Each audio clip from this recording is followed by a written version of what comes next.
You're listening to the Longer Haul Youth Ministry Podcast with Jody Livingston, episode number 42. Come on, let's go. Woohoo! Welcome to the Longer Haul Youth Ministry Podcast, helping you survive and thrive in youth ministry. And now your host, Jody Livingston. Well, hey, everybody. Welcome to the show today. Thanks for tuning in and listening. Wherever you are and wherever this finds you, thanks for making this podcast today a part of your day. You can find me on the Twitter sphere at Jody Livingston. That's Jody. And of course, over on the Facebook with The Longer Haul. All of the links and resources that we will mention in today's episode, you'll be able to find over at thelongerhaul.com/episode 042. That's thelongerhaul.com/episode 042. Really cool episode for you today, as today features a listener and reader, somebody from the Longer Haul community themselves.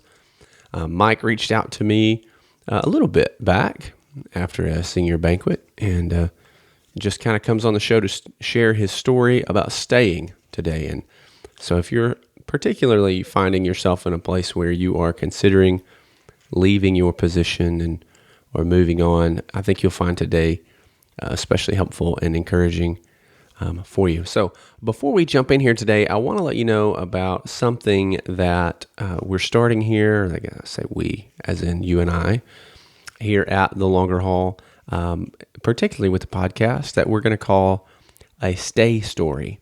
So you're going to hear Mike's today, kind of on the episode. He's going to be able to go into kind of some detail here and talk about staying when he could have left. Really had everything around him on the surface seemed to tell him to leave, and yet he decided to stay. And so he's on today to talk about that. But what I would like to invite you to do is, if you have a stay story where maybe you could have left and you chose not to, or you just you've just seen value in staying and staying put, yeah, man, I would ask you to go over to thelongerhaul.com. On the right-hand side of the page there, you'll see a little red button. If you could click on that button, just leave a real quick, 2-minute or less kind of synopsis of your stay story, then I'd like to start featuring those on the show from time to time as we have an opportunity to do so. So head over to thelongerhaul.com, click on that red button on the right-hand side there, and leave a quick 2-minute or less stay story that you have, and then from time to time we'll feature those here on the show as a part of just the regular episodes that come up. So head over there, do that. Also, while you're there, be sure to check out the resource page. Lots of cool stuff there for you. It's the things that I find myself recommending over and over and over to people. And of course, if you're enjoying the podcast, head over to iTunes, write and leave a review. Make sure you subscribe to the podcast there so that you'll get the episodes as they come out each time. You'll be one of the first to know, and jump on the mailing list if you haven't already at thelongerhaul.com. You can join a few thousand youth workers there, get some special stuff that maybe everybody else doesn't get on the blog or on the podcast. So great episode for you today. I think it's going to be really encouraging. I'm excited for you to hear it. So with all that said and out of the way, we'll jump in here to today's interview from a listener and a community member. Here's Mike. Well, hey, Mike, thanks for jumping in and being willing to come on the show today. I really appreciate you taking the time to do so. I know it's busy being a youth pastor, and right now we're recording this in the summer, which is also a busy season, even in youth ministry especially. So thanks for taking the time to come on. Why don't you take just a second here, talk just a little bit about your journey to youth ministry. Like, what did that look like? Yeah, absolutely. I grew up in a pretty large church in Northeast Ohio, and I never really had considered going into ministry up until maybe my end of my sophomore year, beginning of my junior year. Really fell in love with what our youth ministry there was doing in Ohio, and I noticed myself kind of switching over from being a consumer and just really rethinking how I approached ministry as a student and thinking, man, what could I add to this to make it all that better? How can I serve in the ministry, and how can I start giving instead of taking? And that was kind of my first glimpse of doing ministry. I asked my youth pastor what I could do to help out, and he said, what we could really use help with, Mike, is setting up chairs. Yeah. And I was thrilled about it. I just remember thinking like, oh, that's so cool. And so I would get there early every single Thursday night and start setting up chairs for them. And I just thought it was like the greatest thing in the world. It was pretty fun for me. And so, as we went on, I just continued to look for opportunities. I realized that I loved to teach. And there was a couple trips that we took that were pretty instrumental. At the time, the trip was in Baltimore. It was called SEMP through Sun Life Ministries. And I just, that trip basically taught me how to evangelize to my peers. And I just really fell in love with the idea of leading in ministry. And people would come up to my parents and whatnot and just would ask them, has Mike ever considered going into ministry before? And so there was really a lot of affirmation along the way in high school. And so I went to college for it, went to Malone University in Canton, Ohio. Only went for about 2.5 years. I did a high school option called post-secondary, where I was able to take some college credits while I was still in high school, and the government paid for it. So hey, that's even better. It was a win-win for us. And so I blazed through college in about 2.5 years. My wife and I got married right after college. So I graduated in December of 2008 and got married in February of 2009. We were high school sweethearts. We started dating when I was a sophomore in high school. So we kind of knew we wanted to get married right out of college.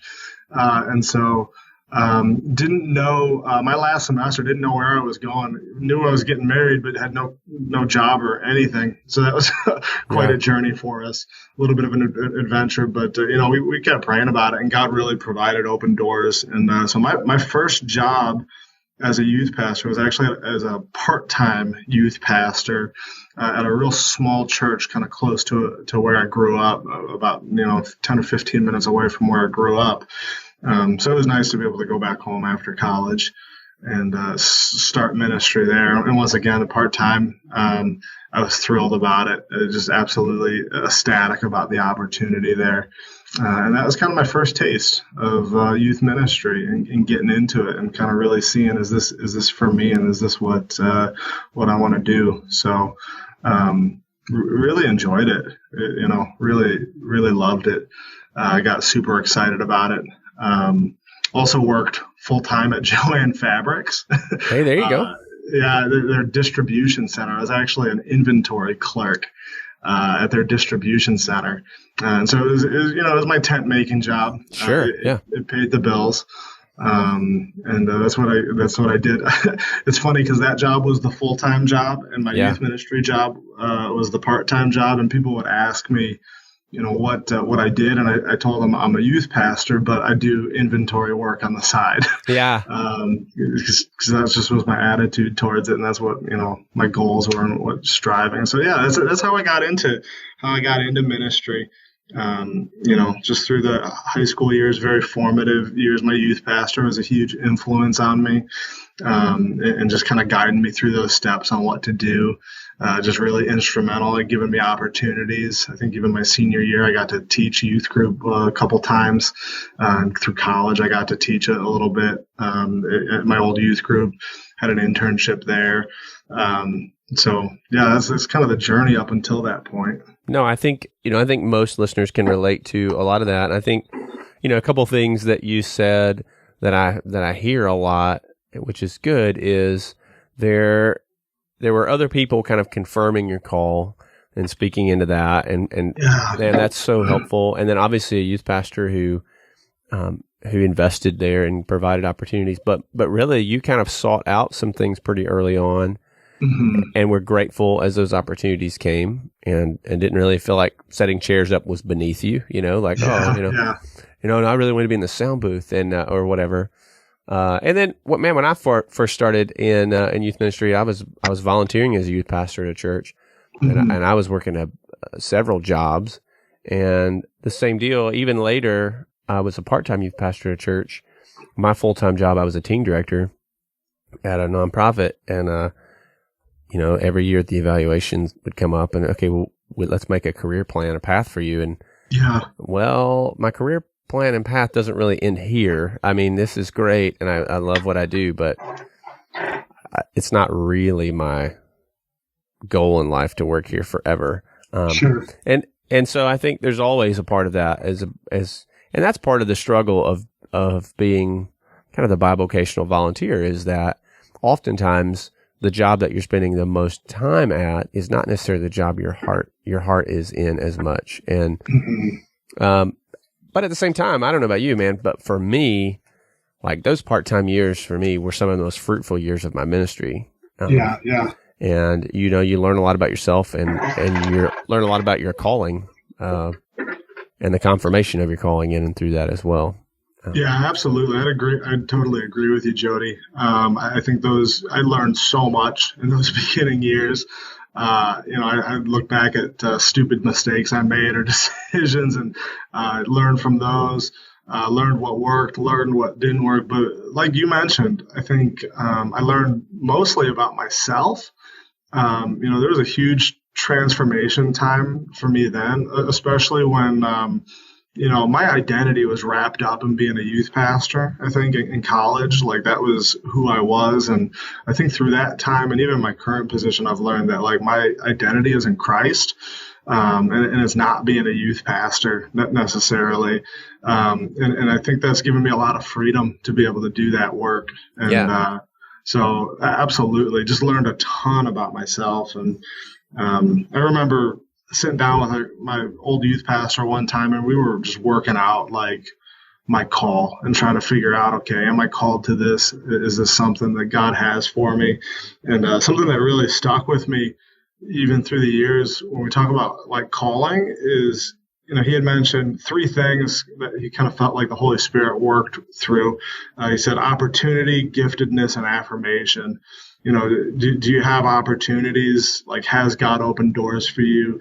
Are you gifted and talented in it? Like, has he actually gifted you? And then, like, are other people saying kind of the same thing? So really all three of those kind of need to come in line. And if God keeps opening doors, you just keep walking until he shuts a door. Yeah. And I think that's really good advice, because I think there's two sides of this. On one side, I think you walk really carefully and discerning into a ministry. You've got to be confident of your call and pretty sure that there's really nothing else that you can do and really be obedient and fulfilled. And the other side of that is once you've got that far and like this is what God has called me to do in my life, then you can't just sit passively back and wait either. Exactly. And I see so many people kind of waiting for this midnight vision, bright light kind of experience of God just opening this door. And then they just sit and wait and wait and wait and wait and wait and wait. And I think we miss a lot of opportunities like that. But absolutely. There are also opportunities where we've got to be discerning that we don't just step through every door that opens, right? Sure. And that's why you're here today. I mean, that's really why you're on the show. Mike's a listener and part of the Longer Haul community for sure, and emailed me a while back and said, "Hey, listen, I was going to leave and I didn't." And so, man, I was like, man, come on and share that, because that's a side that we don't hear often. And staying, and what has that been like? So you want to take a minute and talk through that, like how did all of that come about and play out? Yeah, absolutely. So my first part-time position, I was there for about 3.5 years, almost 4 years, I think. And we had merged with another church and tried that for a year, and it didn't work out. And so they wanted to split the church back up again. And kind of act like nothing had ever happened. And, there were a lot older men that were just good-hearted and I think well-intentioned, but we kind of weren't okay with that idea of just splitting the church. And so my wife and I prayerfully talked about, do we go with one of the churches or, what do we do? And it took us a while. That was a painful experience, but we decided to just kind of step out of that ministry.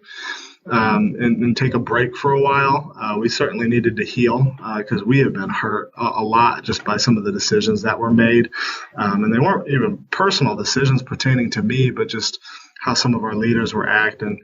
And so we ended up taking a break for a year. And then it's kind of like what you mentioned, Jody, earlier about that itch, that idea of like you can't do anything else. Yeah. In the meantime, I had started working for a radio broadcast ministry that was out of the church I grew up in, just doing like shipping and fulfillment work. So it was still like inventory work, customer service type stuff. And it was a great ministry. And we had like the perfect life, financially we were taken care of. Our parents both lived in the area. We had just had a baby. And so like by the world standards, like all of our needs were provided. We were in our hometown. Everything was secure. Normally it would feel like we could do that for the rest of our life. But after probably about 6 or 7 months of doing that and really healing, I got that itch back of like, I can't just sit here and do this when I know that God has called me to ministry. And so once again, began praying about direction. And we ended up landing, my wife, who actually was opposed to moving out of Northeast Ohio, she's the one that found the job posting for our current position. And I think she reluctantly passed it over to me because I was on board, but she very much just demonstrated her trust in God during that time. And she knew that, she didn't want to move, but she knew if God would have us move, that she would submit to that, and she did. So I responded to the job posting, and it went really fast. I think I was hired within like a month of my initial contact. It was like, if it wasn't a month, it wasn't much longer than that. It was quick. It was lightning fast. And so it kind of all happened at once. So we ended up getting the job. We pack up, we moved to Erie, Pennsylvania, which was not far from hometown. And that was, a big deal for us that we were at least close. It was only about an hour and a half, maybe a little bit more away from where we had previously lived. And we, once again, super excited, full-time position this time around. So like even more exciting for me to know that I would have a ton of time to devote to what I thought God would have for me. That honeymoon period probably, it lasted maybe a good couple of months. But we had a little bit of a rough transition. It took us about 6 months to get my family here. I was commuting back and forth. I would show up on Sunday morning, stay till Wednesday, and then work from home on Thursday, and be at home Thursday through Saturday. And I was doing that every week for about 6 months. And then we finally got my wife and my daughter here. And then once they were here, my wife got pregnant again. And it was a really rough pregnancy. She was in a new area. She was in a new house, and so she was bedridden for that summer, almost a year after we had been there. And, everything just kind of seemed to be collapsing around us.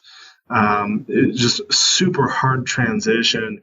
And summer months, I recognize can be hard in youth ministry because there's nothing, firm. There's nothing, everything is just fluid, and you can't really count how you want. And so, that first year was tough. And all in the while in the background, there were some staffing issues going on that I wasn't aware of when I first came on. And honestly, I don't think they were there when I had first come on. But they had kind of developed, and some members of our staff had to step down, and that was unfortunate. I'm convinced our senior pastor was burnt out, and so everything kind of seemed like a mess. And it was right around that year mark where I was thinking, I don't know if we can do this, just because this is really, really hard. Yeah, well, you kind of left a good situation Which, I mean, like, it sounds like from what you're saying, even the job that you had before moving, I mean, it was a good job. You were well taken care of. Your family was settled. You're close to family. Like, that's an ideal scenario for anybody. Sure. And you're not necessarily per se in like a ministry role in the sense of a youth pastor, but you are helping and serving within a radio ministry. So there's an aspect there. I mean, did it feel like, okay, here, I'm doing this. I'm still doing ministry. I mean, this isn't Joanne anymore, right? This is. Yeah. And, that helped. It certainly helped being involved in the ministry. That kept me going through it. And I was well respected there. They had actually, before I left, offered me a promotion, which made it even harder to leave, knowing that like financially it was going to be about to be a lot better. But there, I'd love to teach the Bible, and that wasn't happening in the spot that I was at. I was still doing ministry, but there was this sense of like, I want to preach the word. I want to get the word into kids' hands. I want to get it into people's hands, which I was doing. But I certainly wanted to preach. I wanted to teach, and that just that was probably the main driving force behind that. That itch that just couldn't be scratched with what I was doing. Yeah, I think we all wrestle with that at times. Like there's a part of us. Now, okay, what about this? I mean, I'm fleshing this out. So absolutely. You're doing this thing. You got this ministry thing, the desire to teach. Are there opportunities to be like a small group leader at that point? Yeah, there was through my church, and there would even be moments where, like Sunday mornings, like I had actually had a good relationship with all the pastors on staff at my home church, and so they knew there was an open invitation that if they ever needed somebody to cover for their Sunday school class.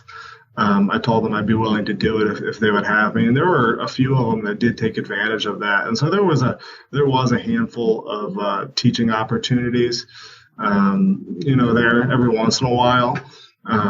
But it did come back to that whole I want this to be something regular.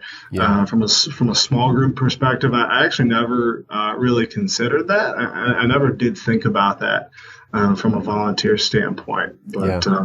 Yeah. And so your wife finds a job posting. How did that play out? Was she looking for it, or she stumbled across it? Yeah, she knew that I wanted to be a pastor and that I was looking at it. And that day she had heard somebody mention the Gospel Coalition website and that it had a job board. And so she said, well, maybe I'll take a look and see what's there. And so she looked at the posts, and she found this one from Erie, PA, and she thought, okay, well, that's close enough, I guess. Yeah. It wasn't Texas or California or something.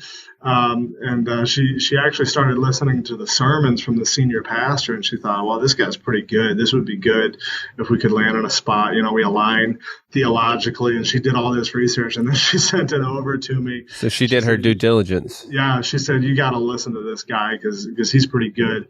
And I didn't know this at the time, but the church that I'm at now, they had been searching for about 2 years for a youth pastor. Wow. And they were about to go with like a search firm and pay like big bucks for like a headhunter. Yeah. But our senior pastor had stumbled across this job board that he didn't know this website even had.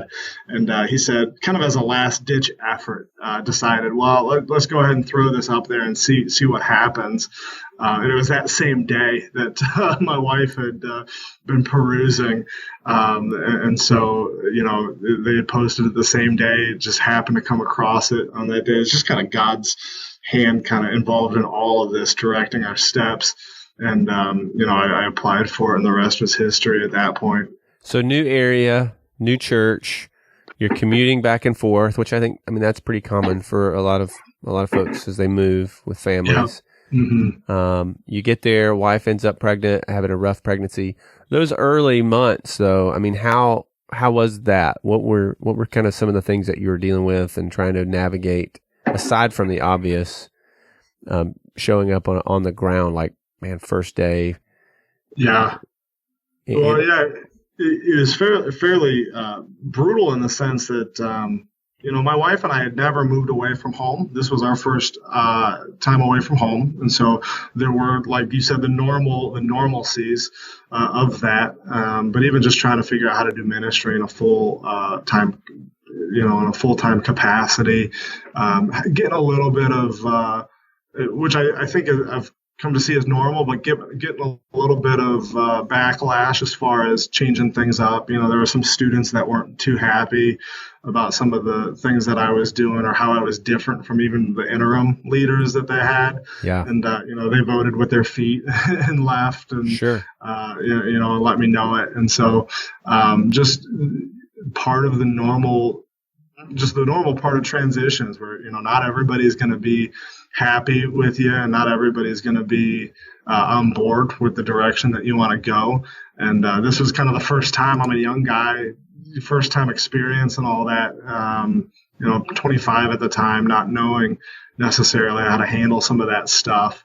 All the while this other stuff is going on in the background. I just don't think I was prepared for it as well as I probably thought I was at the time.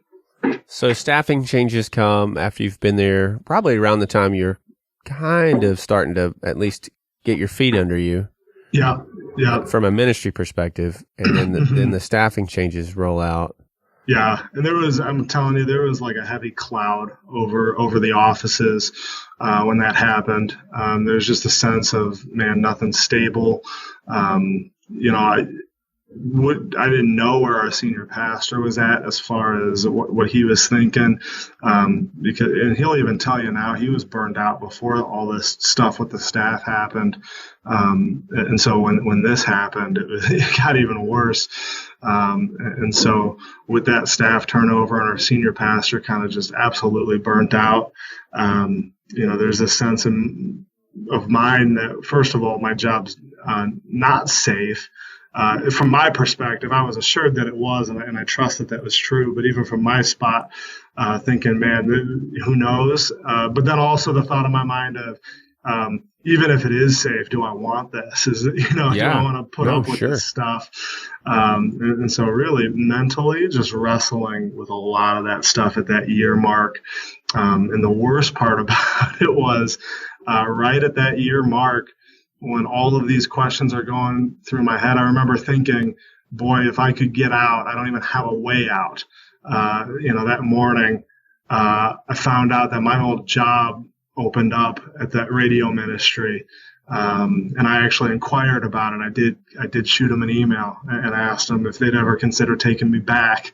And they were willing to talk to me. And so there was that kind of sense of, oh boy, I now have a way out. Do I just jump ship and kind of cut my ties and count my losses and just, once again, act like this never happened and just go back home? Yeah, because at that point, here's an open door, right? Yep. No, absolutely. Yeah. And so at any point during this time, was there any thought of like, man, it just seemed like coming here was so, like, God was so in the middle of that, orchestrating all of that to bring me here? Did I misread that? Or did you just say, man, or was the thought just, man, what a mess. I've got to get away. Well, the funny thing is that at the time we were searching and at the time we were interviewing, it certainly felt like God was in it and his hand was in it, and that he was truly calling us to it.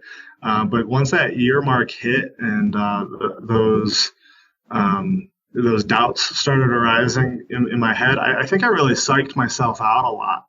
And I tried to convince myself that God wasn't in it and that I had just made a huge mistake and that I maybe misheard God or misread God. And like I said, I think I tried to psych myself out mentally and convince myself that this wasn't what God had for me, and that I had made just a huge mistake and I heard him wrong. That was probably the attitude I had at that year mark. I'm convinced that he did. And even through that time, I'm convinced that I just tried to kind of trick myself into believing. I could just see a lot of my own flesh in that thought process now that I'm out of it.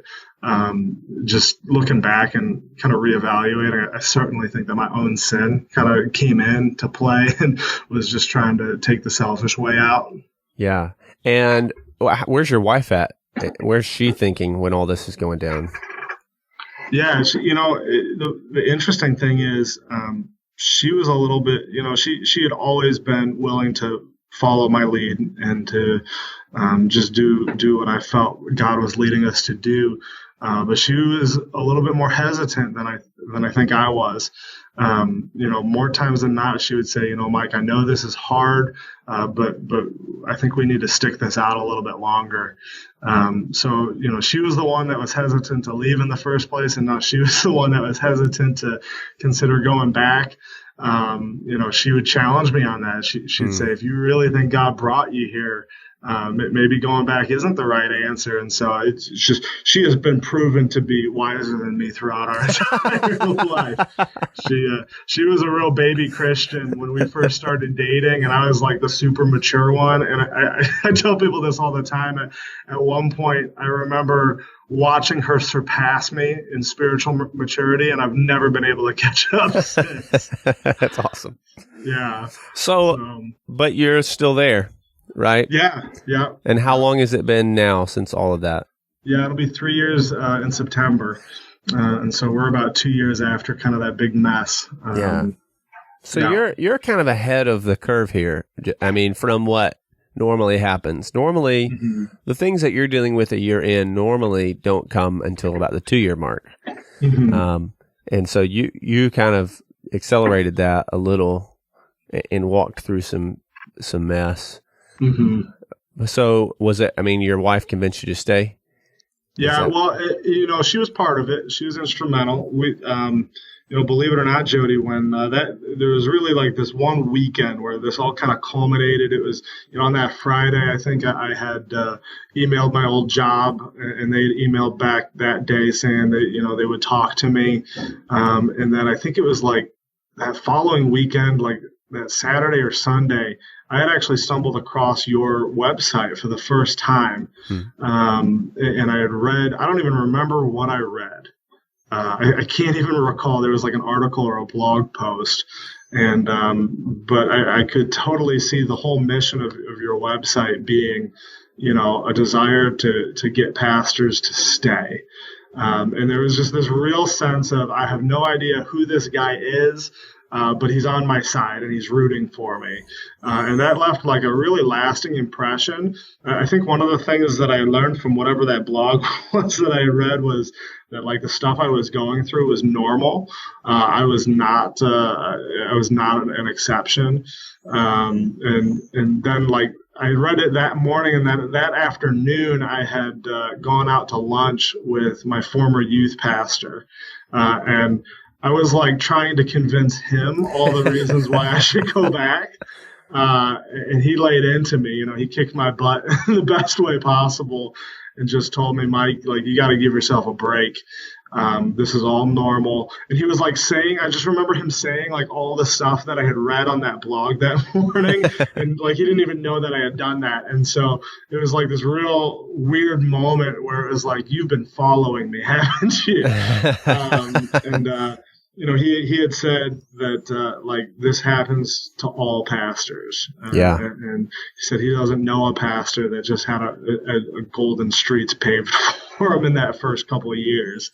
And he made me make a promise. He said, Mike, just promise me that you'll stick it out for 3 years. Just wait till that 3-year mark and then come back and we'll talk. Just commit to it.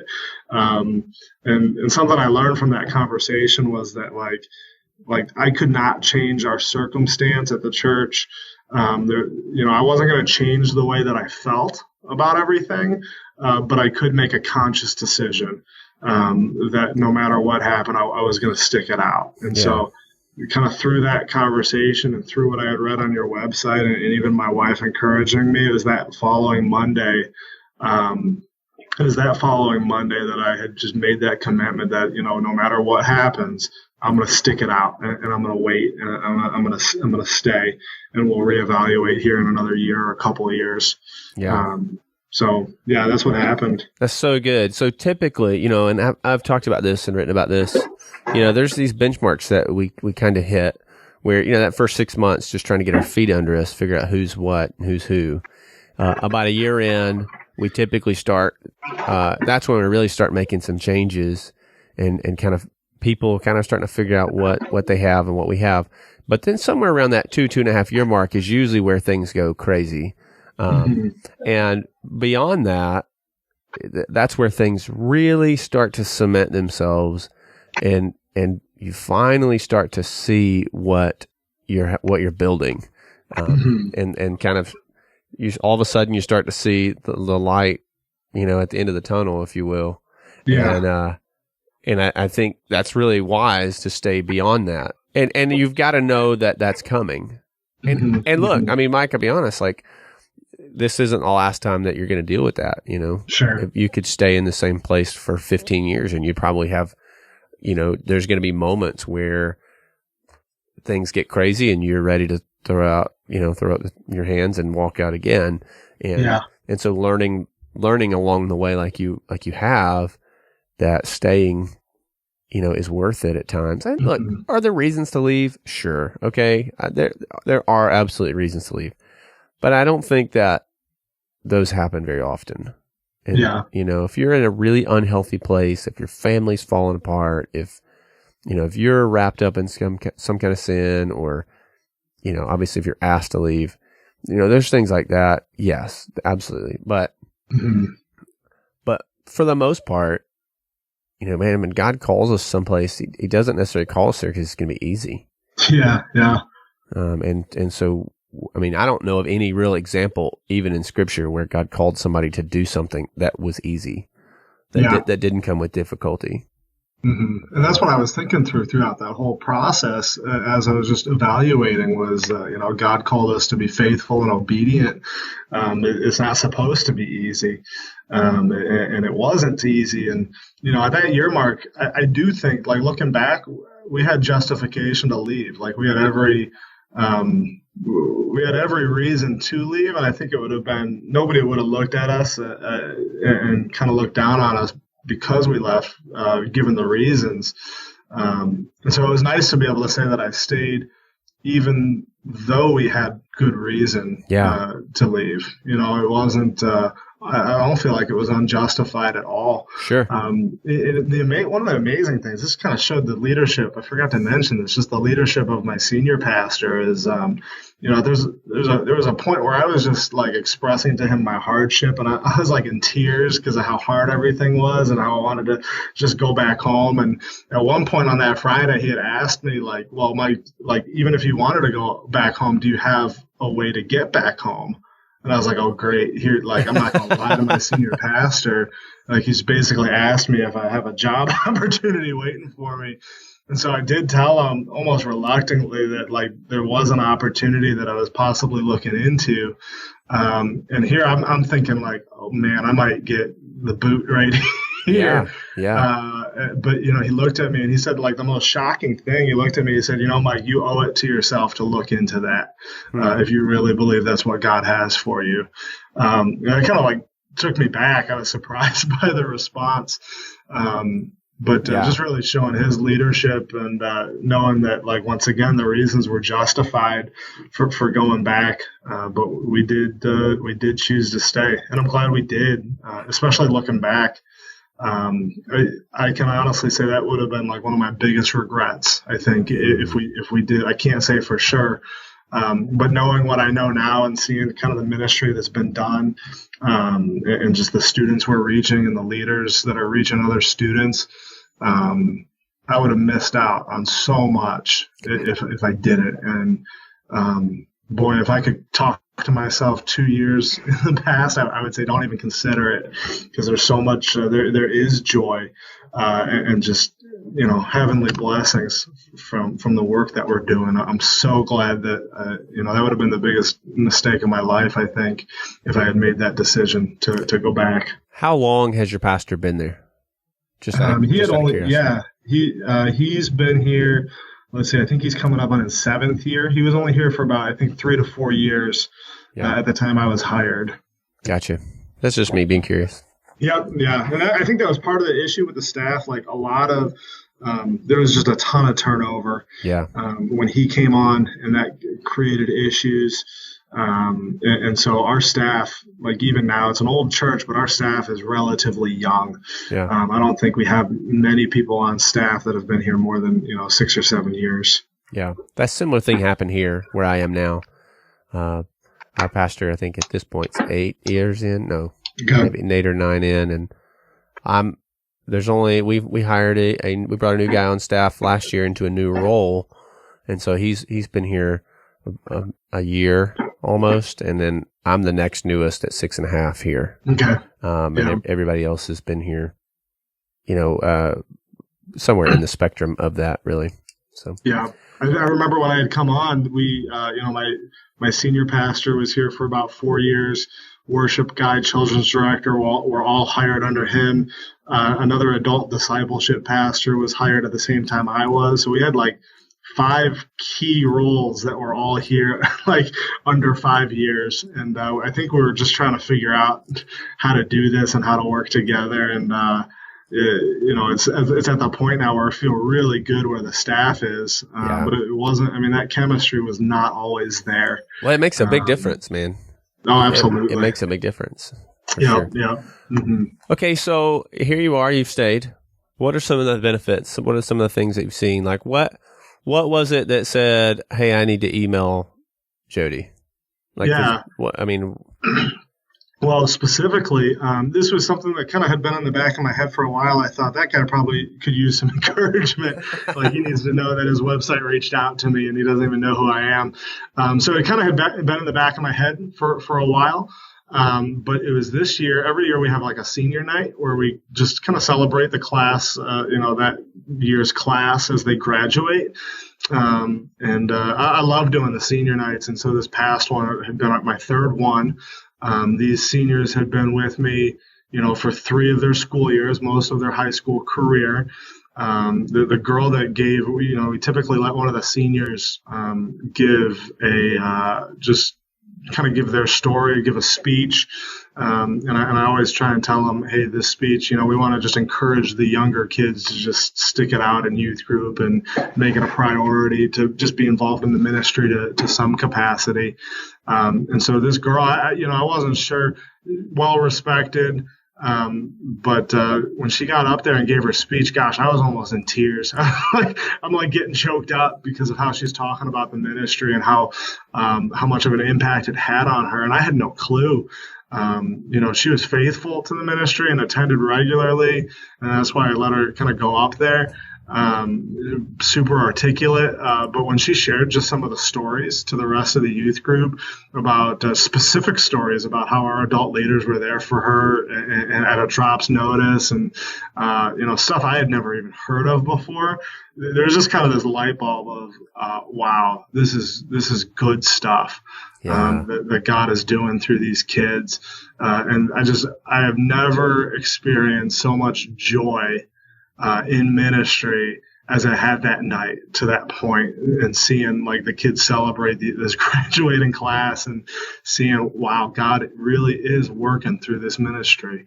And so it was that morning I thought, okay, I got to tell Jody, I got to email him and, this has got to happen because he just has to know, because like I said, I would have regretted it if I had left.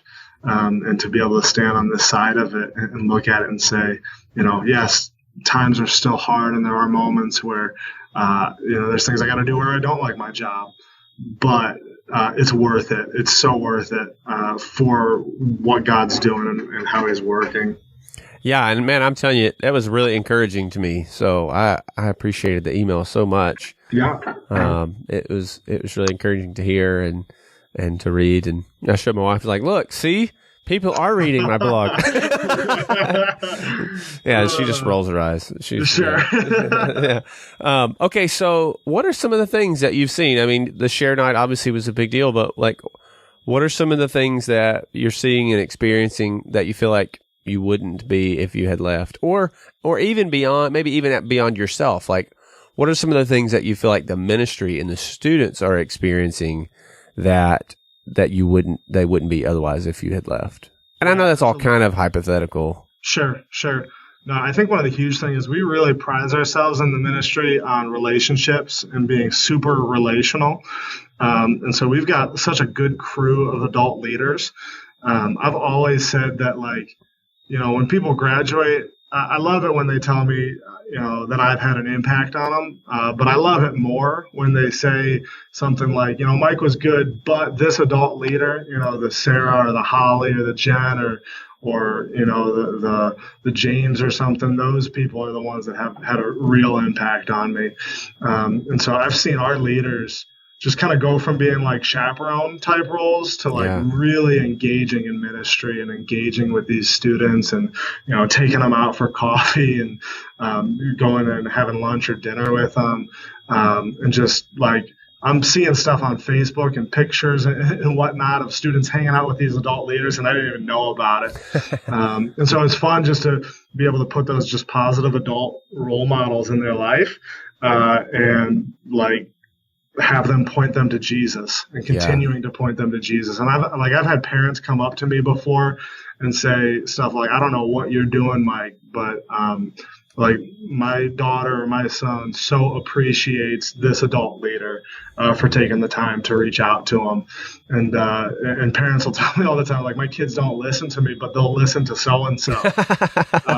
And they're thankful that there's just another adult in their life that they know they can trust pointing them to Jesus. And that's really what we want is as many adults as we can pointing these kids to Jesus. Yeah. And so I think that's a huge thing that these kids would be missing out on if there was just another youth pastor that came and went. Because it takes time to build those relationships, and it takes more than just a year or even 2 years or 3 years to build these relationships where they trust you. It's a bizarre thing because, like, youth ministry, I think a lot of people get confused that, like, we need quick results because the kids are only here for so many times. And I've told people before that, like, some of the decisions we make aren't for this current group of students, it's for future generations. And they've really bought into that. And so in the sense, like, you want to minister to the students, now, right here and now. But if you want to get a healthy ministry where you are really doing real ministry work and bearing a lot of fruit, it's going to take a long time to get to that point. And you might bear quick fruit, and that's good. But the real good fruit is going to come years down the line. I think we're just now starting to experience some of that, like, extremely good and ripe fruit. Yeah, that's good. Well, Mike, if folks want to connect with you and catch up with you outside of this, where's the easiest place for them to do that? Yeah, probably Facebook. You can just search my name, Mike Kaczorowski. I'm also on Instagram. Mike Kaz87 is my tag name there. I'm not really much on anything else. Those are That's all right. Two big ones. But I'd be happy to give my email out too, and they can shoot me an email whenever they want. And is there a resource you'd throw out to folks? Yeah, one of the biggest. One of the most instrumental books in my life is by a guy, Mark DeVries, I think is how you pronounce it, The Sustainable Youth Ministry. Yeah, that's been mentioned before. That's a good, it's been huge. Book. That's I've used that as like a textbook for youth ministry. And even he mentions in the book how, like, every youth pastor is an interim youth pastor, and you're going to hand it off to somebody eventually. Yeah. And so his big thing is not like, don't be a superstar youth pastor. Set up a system, a team that's gonna work, and it's gonna be able to work in the long run. And so that book has been really. That's if you're in youth ministry, you've got to read that book. Sweet. Well, Mike, thanks for taking the time to come on, man. I appreciate it, and I'm glad you stayed. Yeah, absolutely. Thanks for having me. I appreciate it. I'm glad I stayed as well, and I appreciate you and all you're doing. Yeah, man, I appreciate it. We'll talk later, and we'll keep in touch for sure. Yep, thanks, man. Cool. All right, man. See you, buddy. Bye. Well, there you go. I hope you find that super encouraging. I know I did, hearing from Mike even before the interview, just the email he sent. So encouraging to me, and just a reminder of just the influence and the impact that we can make over kind of the the Longer Haul there in youth ministry. So hope that was encouraging for you. Again, head over to thelongerhaul.com/episode 042. You'll find all the links and resources there that we talked about and mentioned in that show notes page. And then while you're there, go ahead and leave your stay story. Just click on that red button on the right-hand side of the page there, and you can record your very own. And I will feature those in the podcast as we go. Finally, again, just if you're enjoying the podcast, man, head over to iTunes or Stitcher or Google Play or wherever you're listening and write and leave a review. Very, very helpful on iTunes particularly. Make sure you subscribe to the show so that you'll get the episodes as they come out each time. And if you're heading to iTunes, you can actually go to thelongerhaul.com/iTunes. That'll take you right there to it as well. And then be sure to check the resource page for all kinds of goodies. That'll do it for today. I think that'll about wrap it up here. So until next time, give them Jesus. Thanks for listening to the Longer Haul Youth Ministry Podcast at www.thelongerhaul.com.